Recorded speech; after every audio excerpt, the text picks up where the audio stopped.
Welcome to the Environmental Leadership Chronicles, a podcast brought to you by the California Association of Environmental Professionals.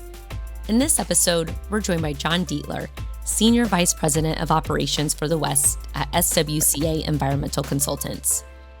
With SWCA, John began his career as an archaeological principal investigator, and over the past 17 years, he has grown into a key leader at SWCA, overseeing operations across 10 Western states. With deep expertise in cultural resources, environmental compliance, and multidisciplinary team leadership, John brings a thoughtful perspective on bridging technical work and business development and how SWCA's employee ownership model supports long-term growth. In this episode, we explore his journey from field archaeologist to senior vice president and how he navigates the unique cultural and regulatory landscapes across California, Hawaii, Alaska, and beyond. Thanks for listening, and we hope you enjoy. Hi, I'm Jessa, and my pronouns are she, her, and today we are joined by Dr. Dietler, who is the Senior Vice President of Operations of the West for SWCA Environmental Consultants. Welcome to the podcast, John. Thanks, Jessa. Thanks for having me. Yeah, so excited to talk to you. And we got connected in a unique way, serendipitous way, so to speak. But first off, can you tell us how you are connected to AEP? Yeah, I'd love to. Well, my company does environmental work, and we have an awful lot of CEQA planners that work for the company. And those folks have been well connected to AEP for years and years. We are a proud sponsor of the AEP annual conference. I've been one time. I presented a paper back in 2015, about 10 years ago. But one of my colleagues suggested that I join you on this podcast, and that's how I'm connected. Yeah, thank you for sharing. And the reason you and I got in touch was your colleague emailed me, and you and I just coincidentally were sitting next to each other at a different conference when he sent that email, and we started talking about the podcast. And I'm like, are you pulling my leg? What's like, this is too coincidental. So I'm so glad it worked out and that we were able to get it scheduled. Yeah.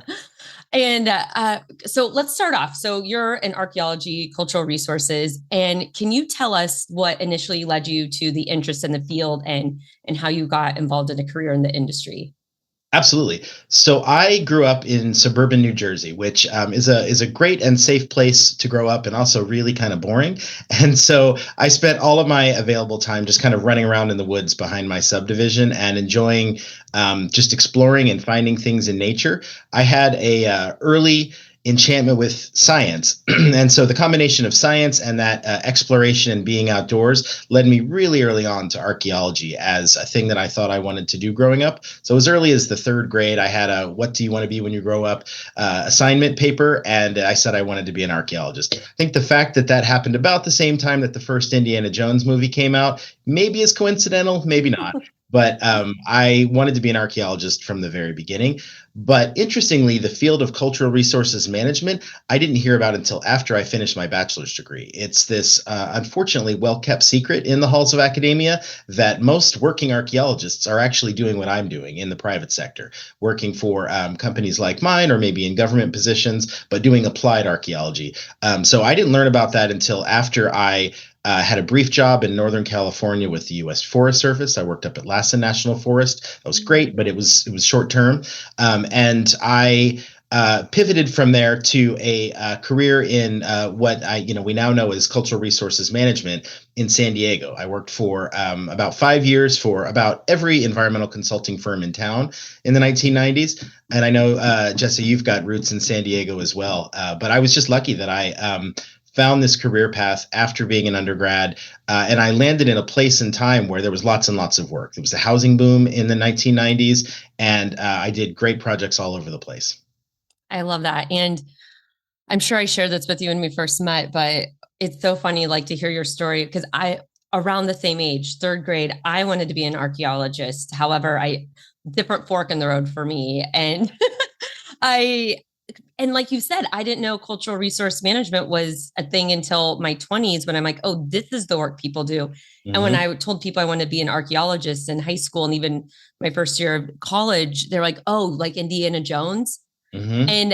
But I didn't make the connection that that's what Indiana Jones was, because I think I was just too young to have that concept. But it's so funny to or not funny, but it's interesting that there's this field and you hear archaeology and so many people I think are interested with it in like movies and entertainment, but the practicality of it and the applicability in day-to-day life, the average person, I don't think, I don't know for sure, but I don't think they know cultural resource management is a field.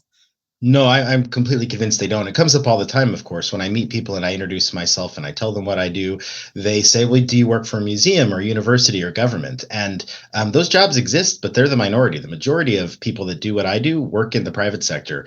And as an example, I am sitting in our Pasadena office today. We've got more than 80 archaeologists that are attached to this office. So it's not a small niche thing in some corner somewhere. It's actually a big, billion-dollar industry on its own that has lots of great job opportunities. And that's the thing that I talk to students about when I do college visits as well. It's don't let anyone tell you there aren't jobs in it. There are. I wish I was at the age when I was choosing my career. How do I say this? I wish I heard from you if there was a time gap when I was 18, hearing this at that age, because it'd been maybe a different path. Who knows? I don't know if I have the intellect for an archaeologist. I feel like you guys know everything about everything. I have so much respect. I won't test you today on that. Don't worry. But so as you said earlier in your career, you work for a lot of different environmental firms and consulting firms, but you've been with SWCA for now nearly 17 years, growing from a principal investigator to senior vice president. So I'm going to guess you like it if you're there for that long. So can you tell us more about what has made SWCA such a good company and professional home for you? Absolutely. Yeah, it's a combination, I think, of good networking that got me here and also just luck. I worked for a number of companies in San Diego, like I mentioned. And after a few years, I realized that if I wanted to climb within the field, I needed a graduate degree. You have to have at least a master's degree in archaeology to do a lot of the things that one needs to do as a professional. And so I decided to go to UCLA and pursue a master's and a doctorate there. And while I was there, of course, I thought about an academic career, but I already had these great connections in this network in cultural resources management and environmental consulting.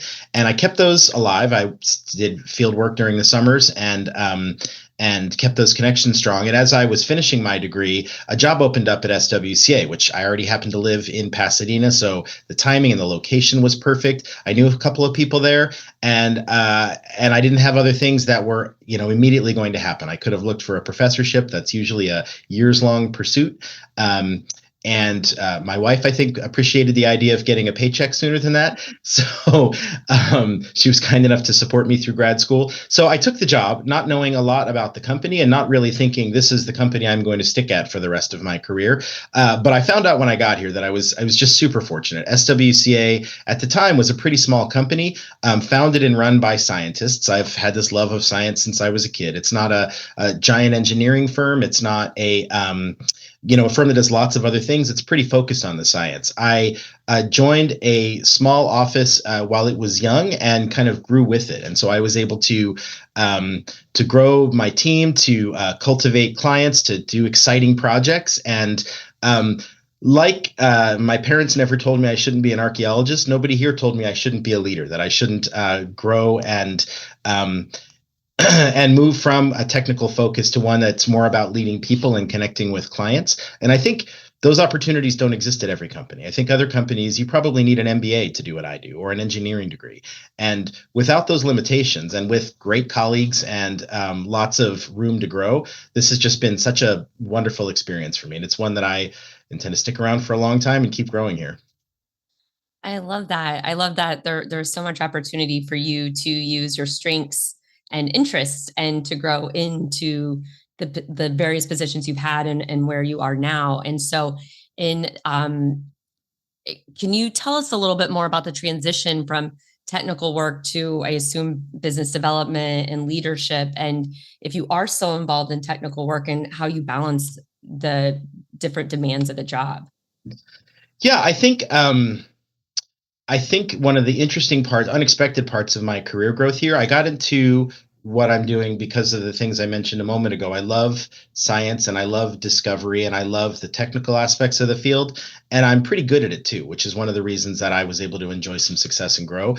But I found unexpectedly that the business aspect of what we do, the problem solving that we do for and with clients, and the team building that we do internally and also with teaming partners, are really transferable skills that I had already developed as an archaeologist. Unlike some other sciences, archaeology is a team sport. You don't see an archaeologist working by him or herself in the field. They've always got a team. There's a person with a shovel and a screen. There's a number of surveyors lined up.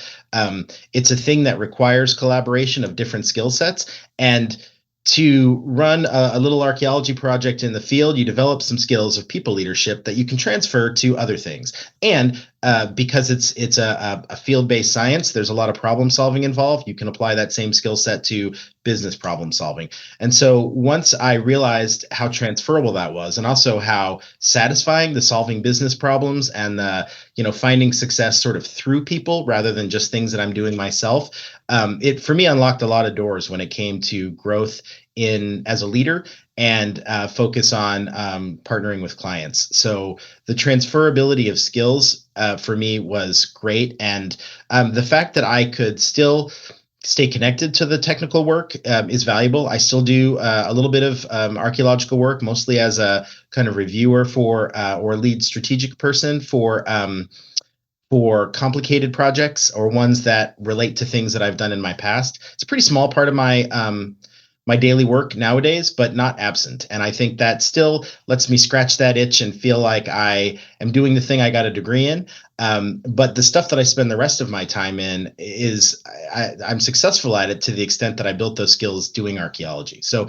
for me, it's been a very gradual and natural transition, and one that people ask me, do you miss doing a lot of archaeological field work? And I say, not really. I can still do that some. I can still visit field projects. I can still answer questions about science and regulations. But by being a leader of people and a person that advises clients, I can have a much bigger impact than just sort of being an individual working on a project. No, I like that perspective a lot, and that last sentence about the impact that Mm-hmm. you're able to give. And yeah, I can imagine, some people, the field work is attractive and fun and exciting, but year after year after year, it's I don't need to tell you, it can be some pretty harsh conditions. And so I know some people thrive in it, and some people, the office environment becomes a little more desirable after some of those years. And with where you're at and what you've learned and grown into, what advice do you have for environmental professionals who want to become more involved in business development, or gasp if I say the word sales, but it is sales. It is, especially in consulting, it is a business. And I think that's a word a lot of people bristle at. And Mm-hmm. so what advice do you have for other professionals up and coming or who want to transition to more of that role? This question comes up a lot, and you're right. The reason that people gasp at the word sales is because um, the idea people have of it is pretty different than the reality of it. People imagine dressing up in a suit and knocking on doors and talking to strangers, and it's almost never that in my With a experience. vacuum or knives? Right, with a vacuum. Actually, fun story. My worst job ever, if that was one of your questions, would be door-to-door salesman. I did that job for 2 days in San Diego when I was between jobs, and it was terrible. I was actually pretty good at it, but I hated it. Um, What were you selling? at the time, it was children's books. It was this shady operation. I answered an ad in the I one think ad I did the same paper. thing. We might have to talk Mhm. about this. I sold books door to door in New Hampshire, and it was children's books. It was super shady. Shady company. Yeah, it was a pyramid scheme, and I got out as quickly as I can. But After this, you'll have to tell me the name yeah, because we'll anyway. sidebar that conversation. These coincidences keep going, but no, it isn't that. Good sales as an consultant in environmental consulting is about client care. I think most of my company's work comes from repeat business, which is a thing we're really proud of. We figure out what clients need, which sometimes is what they say they want, and sometimes it's that plus something else. Sometimes you can tell them you think you need this, but if you did this, it would be a little bit faster and easier. So really kind of understanding client needs and then delivering on that to them consistently. And then I think making sure you're doing a lot of listening. I think basic people skills transfer well to client care, and that results in sales and growth and that kind of thing. So there's solid listening, there's taking care of clients, but I think another differentiator, particularly in a market like California, where everybody works here, it's super competitive.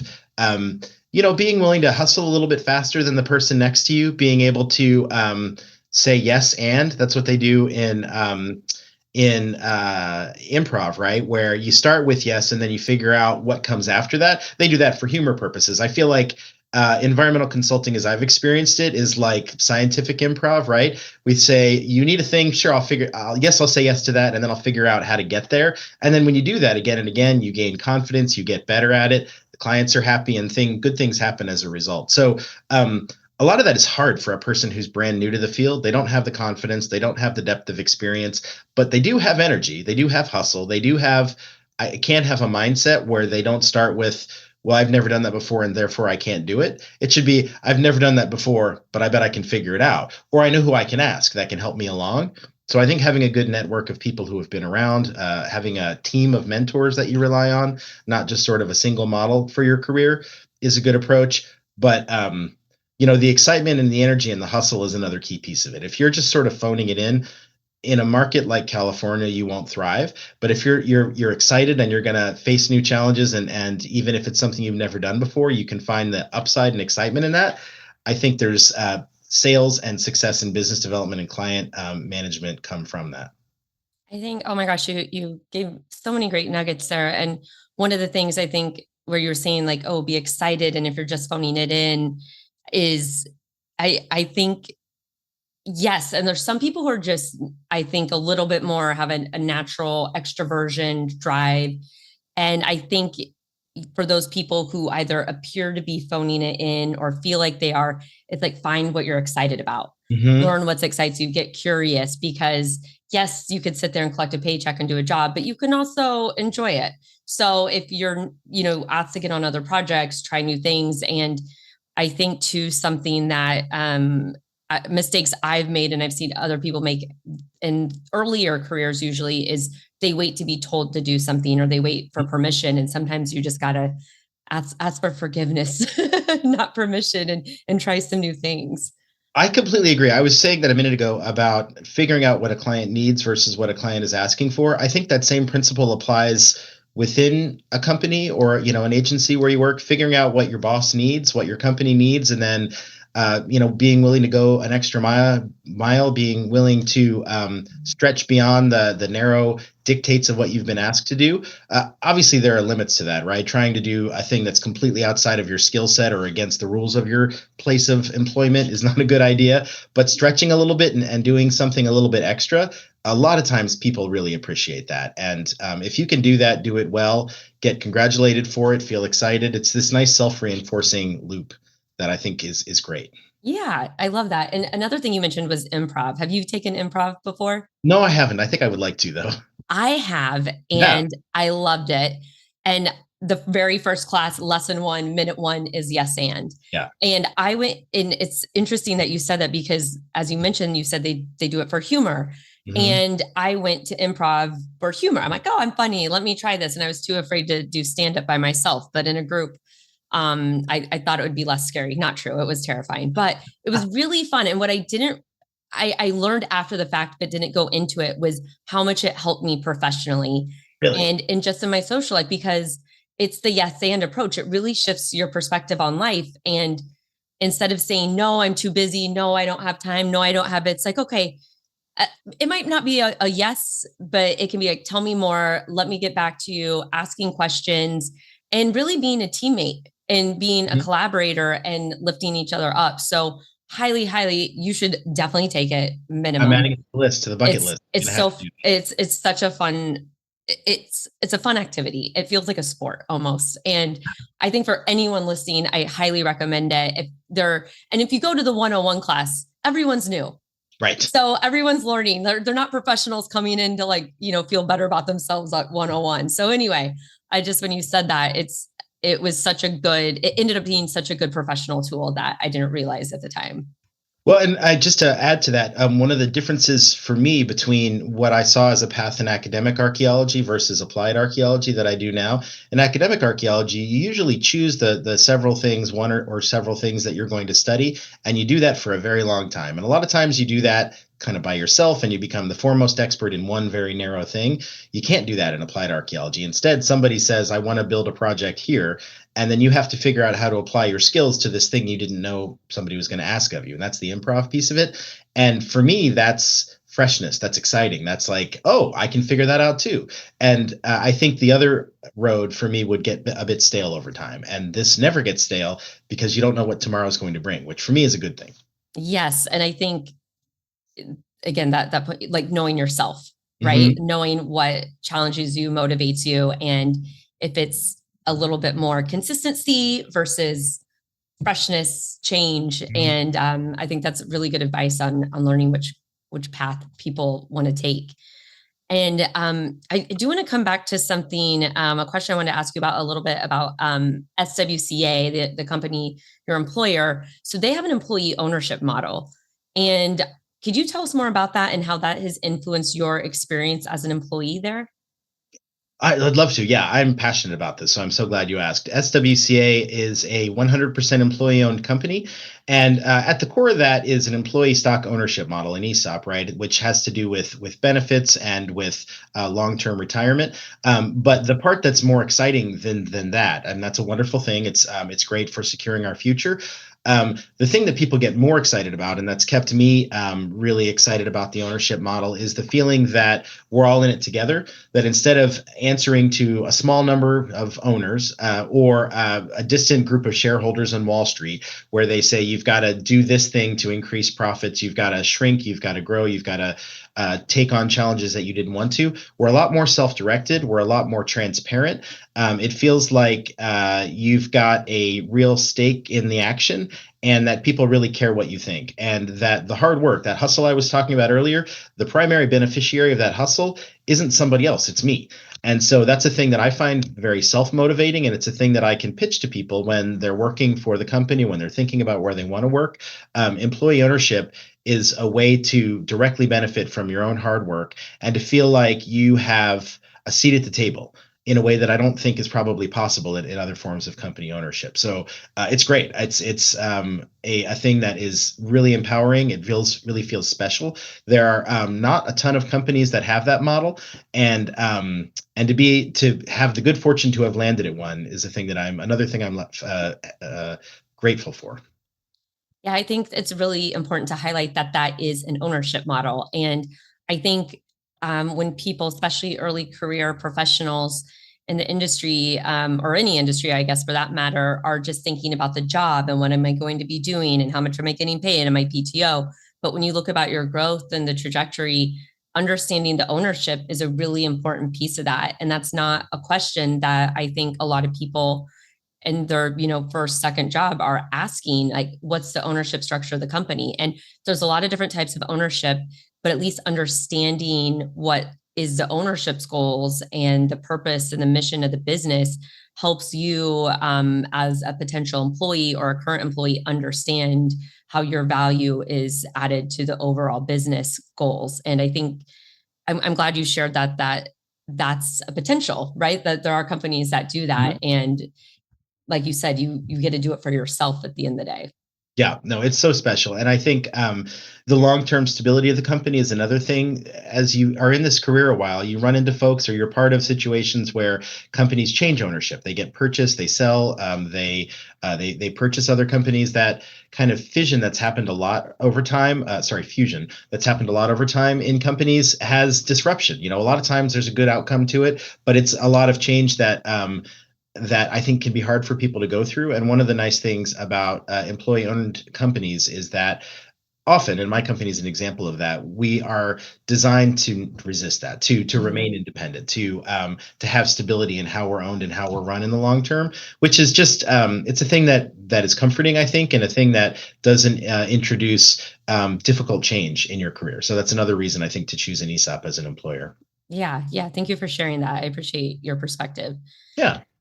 And there's some other things I wanted to get into a little bit more about your work and your role. And so, as you know, in your introduction, your role, it spans the West, which includes California and Hawaii, and a lot of cultural resource oversight, of course, with California has the most indigenous tribes, I think, of any state in the country. What, Mhm. 108, I think?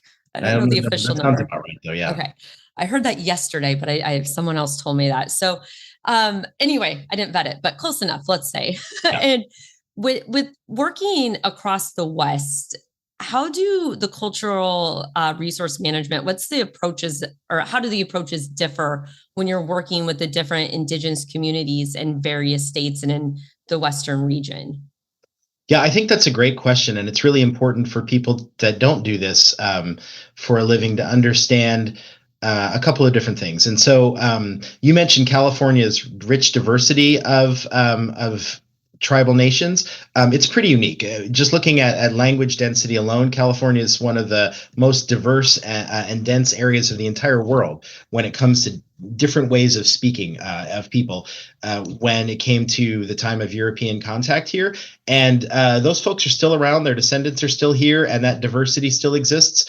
So we've got this dense, rich landscape of tribal communities of different sorts, and a thing that you really have to pay attention to anywhere but here, because there are so many groups that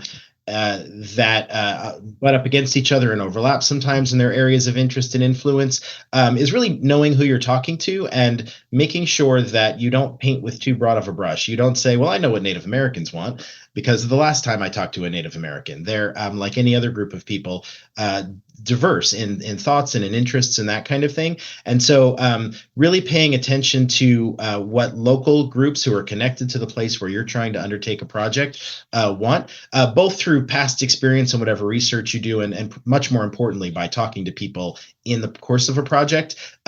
That connection to local needs is so much more important to a place where there is this great density of cultures. So that's true in California. And it's also true in places like Hawaii. In Hawaii, they don't have tribes like we have here. They've got smaller Native organizations, Native Hawaiian organizations that think of connections to valleys, from coast to mountains, and a kind of a vertical strip of land on each of the islands. And they have things in common with the neighboring valley over, but in many cases they have, local traditions and needs. And so talking to the people in the place where you're thinking about a project is so important. Alaska is a much bigger place, and it's got Alaskan Native corporations. They've got a different structure to their government, and understanding how that works and how that works within state laws is also important. So I guess my point is a risk that one runs when you think about how to work with Native American people is misapplying a thing you learned over here to a totally different place. I mentioned the improv aspect of archaeology, that we are forced to, we're invited to work in lots of different situations by the work that comes to us. It means that we can be a jack of all trades and master of none.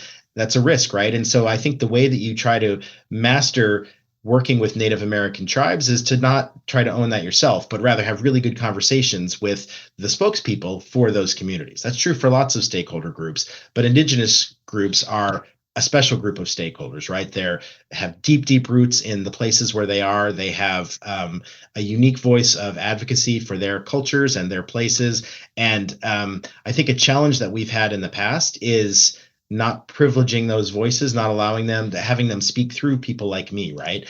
And rather than speaking for themselves. And so that's been a trend that I've seen change over the course of my career. I think most sharply here in California, but Indigenous rights and voices have also gotten louder and more listened to, I hope, in places like Hawaii and Alaska as well. So there are differences across the landscape within and between these states, but I think a common element that everyone needs to pay attention to is, having those early and honest and forthcoming conversations with stakeholders when you're thinking about a project, and not assuming what they want, instead asking and listening, and then trying to find something that really, benefits everybody. That is a mutually beneficial result for how you design projects, how you identify impacts, how you mitigate them. Trying to shortcut that process, or not build relationships, or shut out some people that should be listened to, is a path that isn't going to end well for a project. And that's true anywhere, really.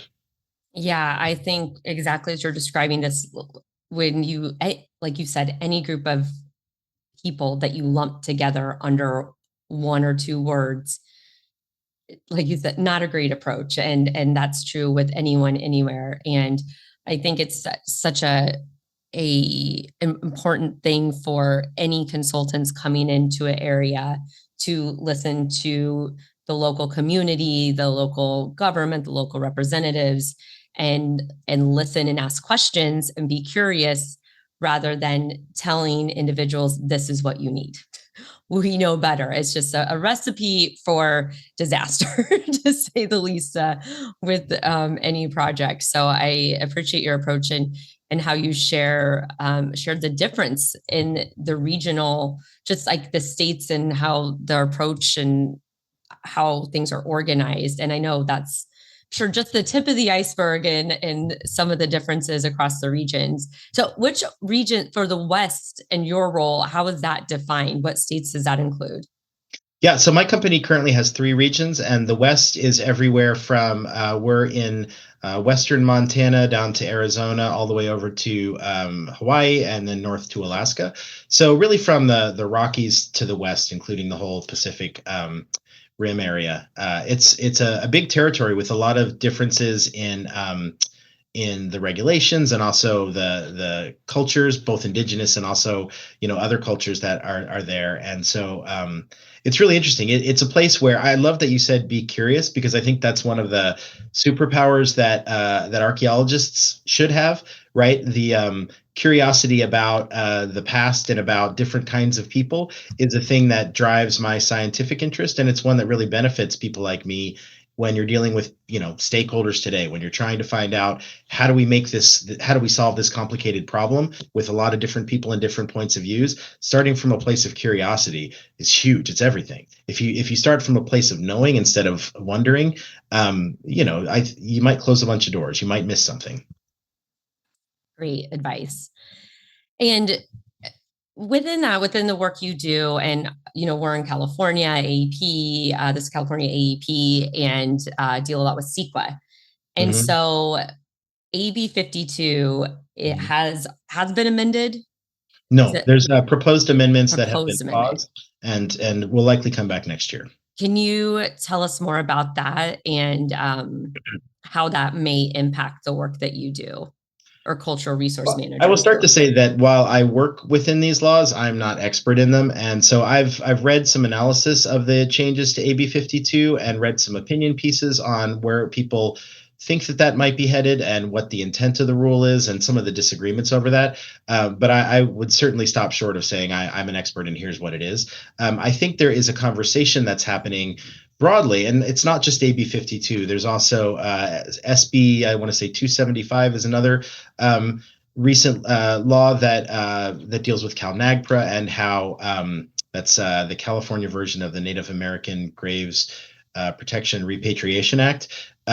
Thinking about how we work, how we protect and preserve and talk about Native American remains. There are active conversations happening at the state legislature level about making sure that Indigenous voices, that Native people's voices are listened to and perhaps even privileged in some of those conversations. So in the past 30, 40 years ago, really the only people that were consulted about what do we do with Native American things were archaeologists and anthropologists, which by and large at that time were not Native people. There might have been some, but they certainly weren't common. And I think rightly so, a lot of the desire of legislatures and lots of other people have been to shift away from that and to make sure we're giving lots of space and power to Native voices who are saying, here's what we want for ourselves. These are tribal governments of various kinds. They're people who know what they want, and you want to make sure that you're asking that early and listening to them and trying to deliver on here's a thing that works for you that perhaps allows a project to move forward or not, but listens to that point of view. And so the proposed changes in AB 52, as I understand it, have some nuance about working with federally listed tribes versus the many tribes in California that are not federally listed. Currently, they are treated under kind of a similar umbrella, which is different than under federal law. Under federal law, there's a clear I think, primacy of federally registered tribes. And folks that aren't in those communities have a different voice, right? There are some in the draft AB 52 changes. That's a thing that might change, having a delineated distinction between recognized and unrecognized tribes. And then there's some other changes proposed as well. But there's differences of opinions from those different kinds of groups about how that should be worded and what the actual impact of that is likely to be. And then I think another thing that comes up is whether what the voice of an archaeologist should be in those conversations. Should it be equal to? Should it be and the voice of, I think, science in general? There's the dog. How strong should that voice be in this conversation? So I think it's a good debate to have. I would hope that we don't end in kind of a false dichotomy of it has to be one or the other. I think there's different ways of knowing about things that we think about in terms of archaeological and tribal cultural resources, and archaeology is a great way that we can measure things that we find. That's what archaeologists are good at. Material culture, which is what we call artifacts and the other things that people leave behind. We're good at finding and classifying and thinking about and grouping and evaluating that from a Western science perspective. It's how we talk about and think about and respect this other voice that has been too small, too much in the background for way too long, that I think these changes are hoping to wrestle with. And so, again, I'm not an expert in the specific wording, but I hope we land in a really balanced place where the Native communities feel heard and respected and brought in, regardless of their status. But also, archaeology has some contribution to make there as well. Yeah, thank you. I appreciate you explaining and elaborating more about that and your understanding of where it's at and what the potential is for the impacted communities and the profession. And kind of staying along the lines of legislation. So with the change in the presidential administration, there have been environmental rollbacks. And with the work you do in the regions that you work in, the Western region, how has that impacted the work, or how have you seen responses varying in the regions? Yeah, it's a great question, and it's one that everybody's asking nowadays. What is the impact, and even more, what's going to happen next? I think my company is not unique in the fact that we're tracking these executive orders in particular quite closely, and the suggested changes to regulations, the lawsuits that have followed that, and the conversation about what's going to change, how quickly, and what is the impact. I think in the short term, the impact is a whole lot of uncertainty, both at the state and federal regulators' perspective, that in many cases in the federal agencies, some because of a reduction in force, there are fewer people there to manage the process, and how they manage the process. What we're seeing is differences from one BLM field office to the next, from one national forest to the next. There is less uniformity now because of the uncertainty. It's uncertain how this executive order should be applied. It's uncertain how long, whether it will last or whether a challenge will stop it. So the end result of that has been, I think, kind of a stop-start effect to a lot of projects, that is. And projects that have federal funding or that are listed as things that shouldn't be continued under some of these executive orders, some of that work has come to a pause.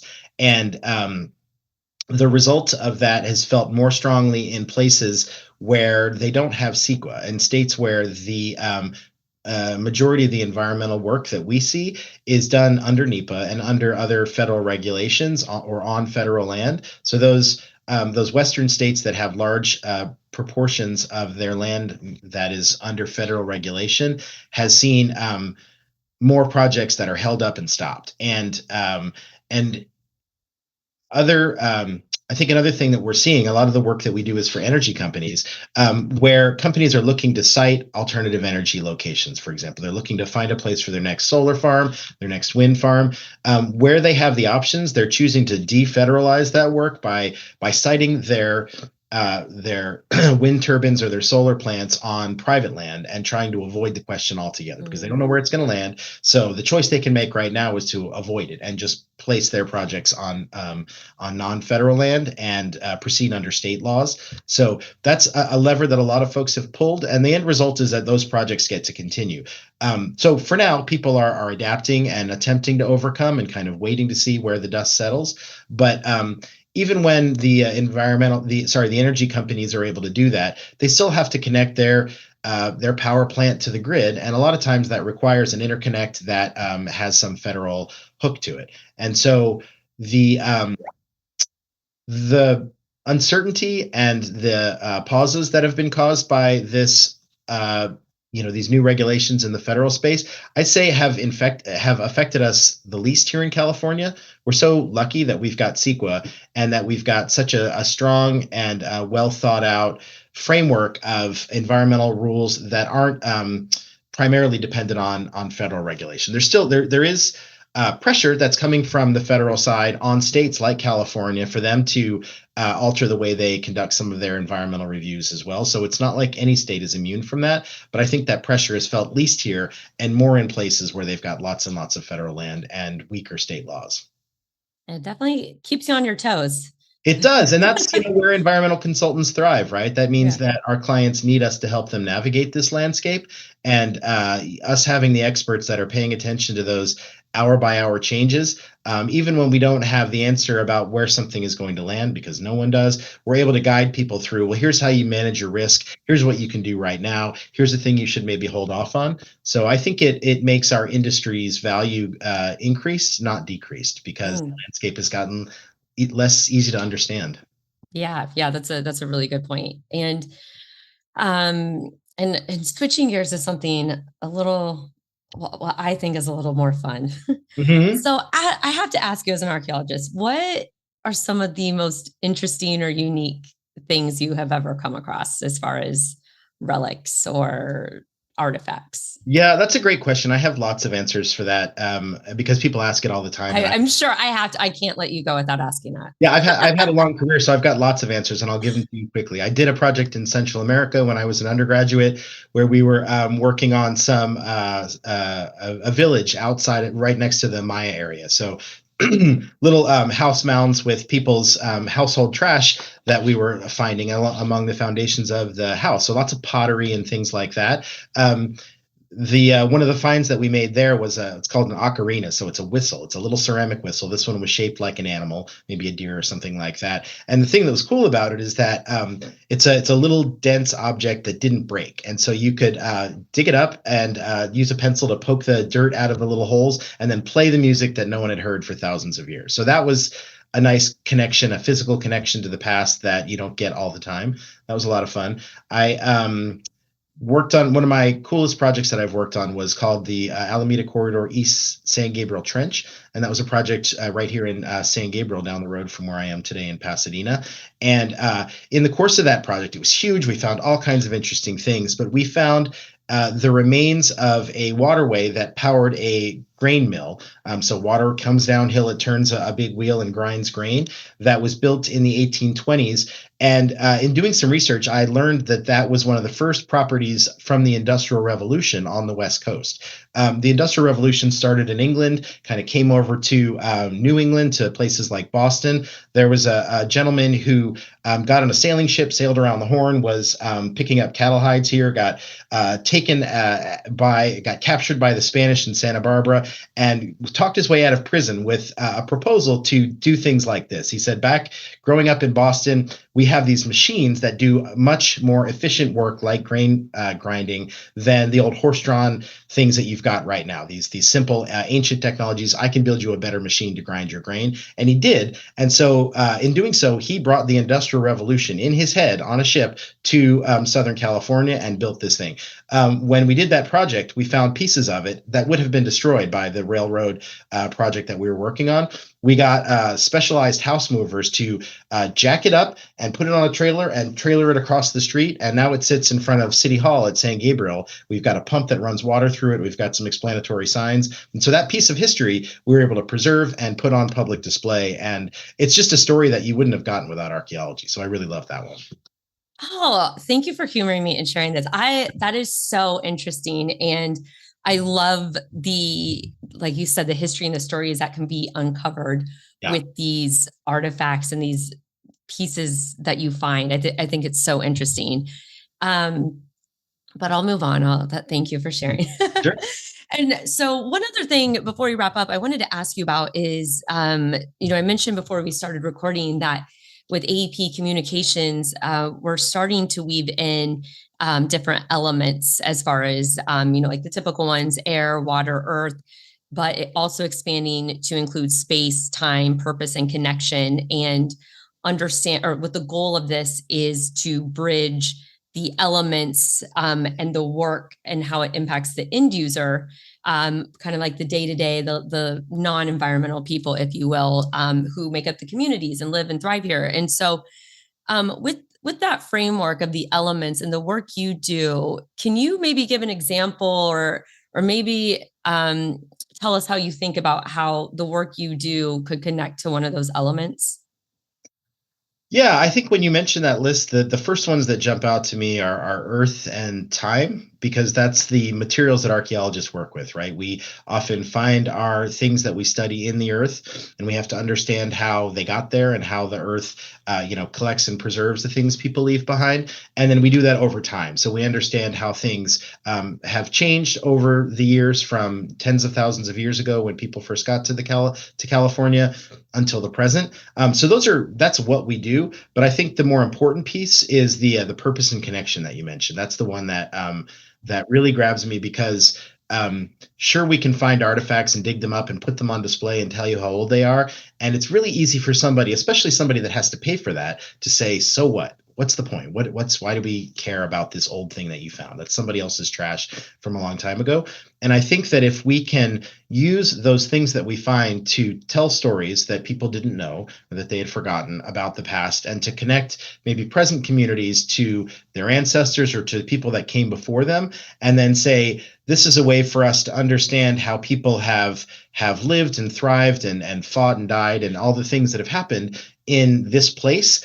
It gives a sense of rootedness, and it's a thing that might not be there if you're building a fresh shopping center or brand new homes, and you give everything this very present-oriented, here's a shiny new thing that our project has built. If you can say this thing sits in a landscape that used to look different, and that history matters, and it tells us something about why this place is special, and also maybe it connects to descendant communities who live down the road, and you can say, don't forget, these folks used to live here, and they care, and they're still around. So I think if we can use earth and time to tell stories that create purpose and connection, then we're connecting to those elements, and I hope making a contribution. Clap, clap. Thank you. That's really inspiring. And I think that was such a great, probably an intended segue from the story you just gave, the example about the mill and how you could tell this whole story about the history of the Industrial Revolution in the West and bring that earth space, or excuse me, earth time, purpose, and connection. Just Yeah, I think about the school kids that hopefully are hearing those stories, right? If you're a school kid in San Gabriel or some other place, and somebody takes you on a field trip and you see that thing. When I was a school kid, like lots of us were, I learned stories about white guys that died a long time ago far away. And I learned about kings of England and things that didn't mean anything to me. Sure, that's a thing that happened. What does that have to do with me? And I think learning about the Industrial Revolution, for example, is probably a pretty dry topic for a kid growing up in Southern California. But if you can say, here's how that thing changed this place and how it led to, and the story of the San Gabriel mission, for me, is a launching point. It's a story that's got lots of elements. Tragic hardship for the Native American communities that were brought in and forced to convert their religion, and a lot of them died there. So there's a very dark side of that story. But a part of it that is interesting and connected to the present is that we wouldn't have Los Angeles if San Gabriel didn't do some of the things it did, including figuring out how to deal with water in a place that has very wet seasons and very dry seasons, figuring out how to mechanize things and kind of um, harness forces beyond human and animal labor to create industrial results. I mean, that's a thing that LA is amazing at, right? And then how to live densely on the land. A lot of that stuff was invented at San Gabriel with this funny, funny and also, as I mentioned, tragic, but this interesting overlap of two different cultures coming together. Native Americans who knew how to live here forever, and then Europeans who were trying to do something that was at a very different scale and figuring out how to map on a European idea to a California place. So being able to hopefully light up a kid who lives locally and tell them that happened here, that was your backyard, not some distant thing, makes history more interesting to them, I hope.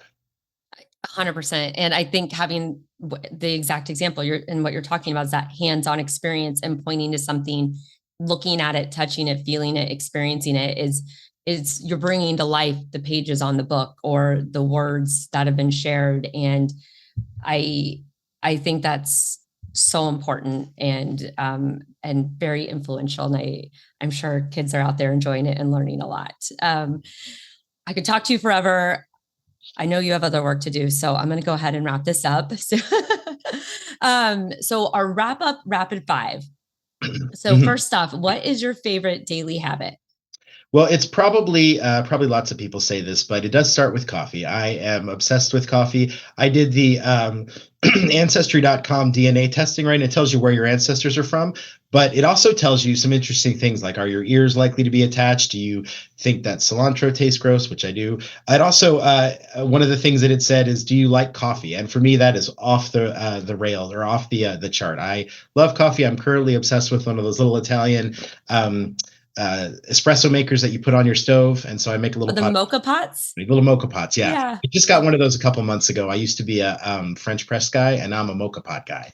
So I enjoy my little coffee in the morning, and then I like making a craft cocktail for my wife most evenings. So a little bit of caffeine in the morning, a little bit of alcohol to come down in the afternoon. Those are nice bookends for the day. Balance, right? Life is about balance. 3 things you'd bring to a deserted island.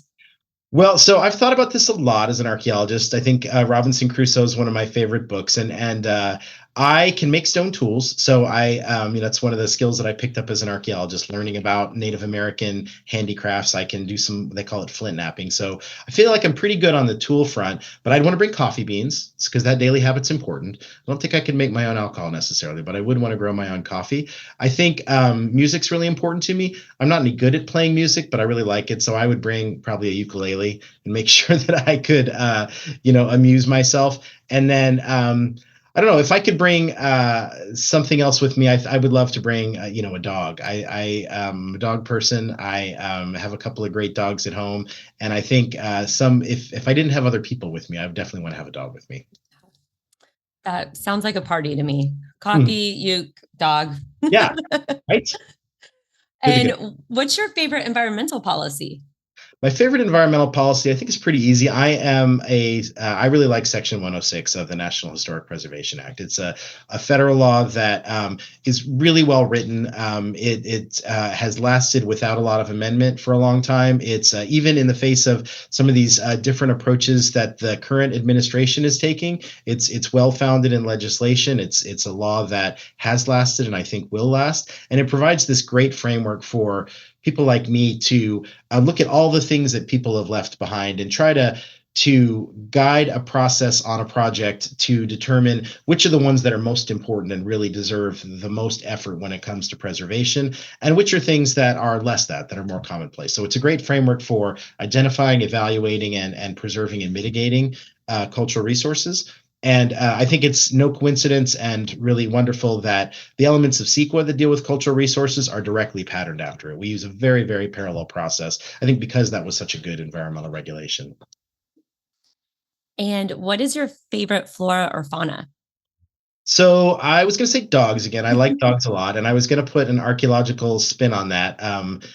I think it's really cool that dogs came with people when they first colonized the Americas, including California. So there are dogs on San Nicolas Island that were buried with the same kind of care that humans were. I've read studies. I'm not an expert in the archaeology of dogs by any means, but I'm a big fan.